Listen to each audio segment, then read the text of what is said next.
नमस्कार दोस्तों, हिंदी मंजूषा चैनल पर आप सबका स्वागत है। मैं हूं किरण ग्रोवर। चलते हैं कहानी मंच की ओर। आज की कहानी जीवन के प्रति हमारी सोच बदल सकती है। कहानी का शीर्षक है उम्मीदों से बड़ा कोई दर्द नहीं। आज की कहानी पेरेंटिंग से संबंधित है।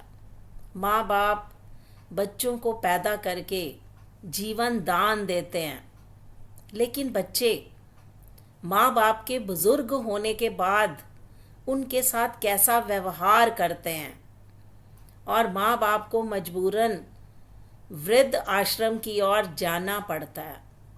ये हमारे समाज की सच्चाई है।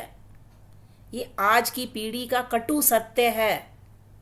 तो हम सब के सामने ये प्रश्न चिन्ह है और इसी विषय को केंद्र में रखकर आज की कहानी का ताना बाना बुना है उम्मीदों से बड़ा कोई दर्द नहीं।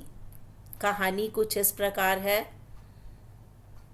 पति के देहांत के बाद जिंदगी बिल्कुल बदल गई। माता का नाम सविता है, जो कि अपने इकलौते बेटे राहुल और उसकी पत्नी काव्या के साथ रहती हैं। जिंदगी की अनगिनत उम्मीदों और संघर्षों के बीच सविता यही चाहती थी कि बुढ़ापे में उसका बेटा राहुल उसका सहारा बने, परंतु बेटे के पास माँ के लिए कोई वक्त ही नहीं था। उसकी योजनाएं ही कुछ और थी। शुरू शुरू में तो सब ठीक ठाक था, लेकिन धीरे धीरे सविता को अपने बेटे और बहू के असली इरादे समझ आने लगे। उनकी बातों और व्यवहार से जाहिर होने लगा कि वे चाहते थे कि सविता घर छोड़कर वृद्धाश्रम चली जाए। सविता ने कभी सोचा भी नहीं था कि मुझे अपने ही घर में इस तरह का माहौल देखना पड़ेगा, प्रतिकूल व्यवहार को सहन करना पड़ेगा। राहुल ने घर के बाहर माता सविता के लिए एक टिन की छत वाला छोटा सा कमरा बनवा दिया, जिसमें सविता रहती थी। बहू को कोई तकलीफ ना हो, इसलिए सविता ने खुद को घर के बाहर उस छोटे से कमरे में समेत कर लिया। वो जगह सविता के लिए कोई महल से कम नहीं थी। अपने पोते और पोती की एक झलक देखकर सविता को सुकून मिलता था। बच्चों की हंसी मासूमियत माता के बुझे दिल को थोड़ी राहत देती थी। राहुल कभी कभी माँ सविता को राशन दे जाता, जिसे वे धीरे धीरे बनाकर पकाकर खा लेती। सविता जानती थी कि वो बच्चों के लिए अब बोझ बन चुकी हैं, लेकिन फिर भी बेटे से सिर्फ एक ही अनुरोध किया कि मुझे यहीं मर जाने दो, बस यही मेरा आखिरी घर है। एक दिन सविता के पति के दोस्त शर्मा जी आए। उनका भी हाल माता सविता जैसा ही था। पैरों में तकलीफ थी, चलते फिरने में मुश्किल हो रही थी। उनके अपने बच्चे उनसे परेशान हो चुके थे। वो सविता के पास आकर अपने दिल का हाल सुनाने लगे। सविता ने उनके लिए खाना बनाया। वह भी शायद भूखे थे, क्योंकि उन्हें मना करते हुए भी खाना खा लिया। सविता ने सोचा, इसमें क्या गलत है, आखिर वो मेरे पति के पुराने दोस्त हैं। लेकिन बहू ने हम दोनों को खाना खाते देख लिया। उस दिन तो कुछ नहीं कहा, लेकिन जब राहुल घर आया तो काव्या ने उसके कान भरने शुरू कर दिए। तुम्हारी माँ को अब कोई शर्म नहीं रही। पता नहीं किस किस को घर बुलाकर खाना खिला रही हैं, घर का राशन लुटा रही हैं। राहुल ने भी बहू की बातें सुनी और माँ से कहने लगा, माँ कुछ दिनों के लिए खाना बंद कर देता हूँ, शायद भूखी रहोगी तो समझ आ जाएगा। यह सुनकर सविता की आंखों में आंसू आ गए, लेकिन वो कुछ कह नहीं पाई। घर की पीछे सीढ़ियों के पास उसे बिठा दिया गया। अगले दिन छोटा सा टिन का कमरा भी बहू ने तुड़वा दिया।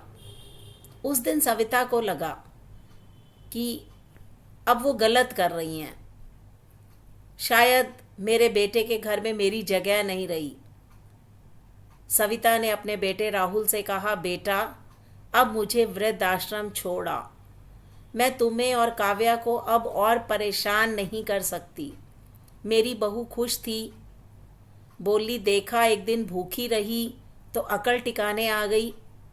राहुल उसके चेहरे पर अजीब सी राहत थी। वह जल्दी से तैयार हो गया मुझे वृद्ध आश्रम छोड़ने के लिए।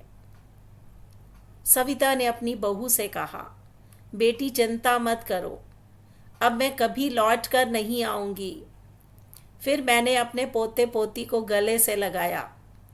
आंसुओं में डूबे मन से सोचा, अब शायद मैं उन्हें कभी फिर न देख पाऊं। राहुल को भी जी भरकर गले लगाना चाहती थी, लेकिन वह जल्दी मचा रहा था। माँ चलो, अब देरी मत करो। मेरी आंखों में आंसू बह रहे थे, लेकिन मैंने किसी तरह अपने दिल को संभाल लिया। वृद्धाश्रम पहुंचकर सविता ने देखा कि उसकी तरह बहुत से लोग वहां थे। हर किसी की कहानी सविता की तरह दर्द भरी थी। कुछ दिन तो उदासी में सविता के डूबे, लेकिन धीरे धीरे सच को स्वीकार कर लिया। अब सविता वहां वृद्धाश्रम में काम करने लगी, दूसरों के साथ समय बिताने लगी, मन को समझाने की कोशिश करती रही कि यही मेरी जिंदगी का सच है।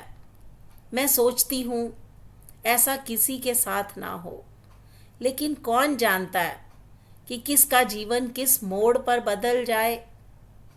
अब मुझे बस यही लगता है कि माता पिता का सबसे बड़ा काम है बच्चों को पाल पोस कर बड़ा करना, पर उनसे कभी उम्मीदें मत रखो।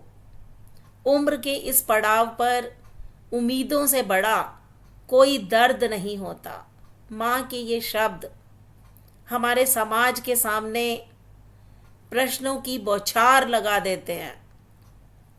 माँ ने बड़े दुखी हृदय से ये बात कही कि बच्चों को पाल पोस कर बड़ा करो, लेकिन उनसे उम्मीदें मत रखो। उम्र के इस पड़ाव पर उम्मीदों से ज़्यादा माँ बाप के लिए कोई बड़ा दर्द नहीं होता। तो हमें अपने माँ बाप के साथ ऐसा व्यवहार कतई नहीं करना चाहिए। अगर हम अपने माँ बाप के लिए वृद्ध आश्रम की तलाश कर रहे हैं, तो आने वाली पीढ़ियाँ हमारे लिए क्या करेंगी?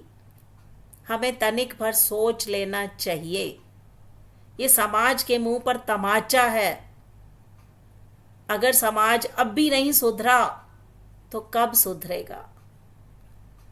दोस्तों, आपको कहानी कैसी लगी? कहानी पर अपनी प्रतिक्रिया दीजिए। मिलते हैं अगली वीडियो में, तब तक इंतज़ार कीजिए। Bye bye.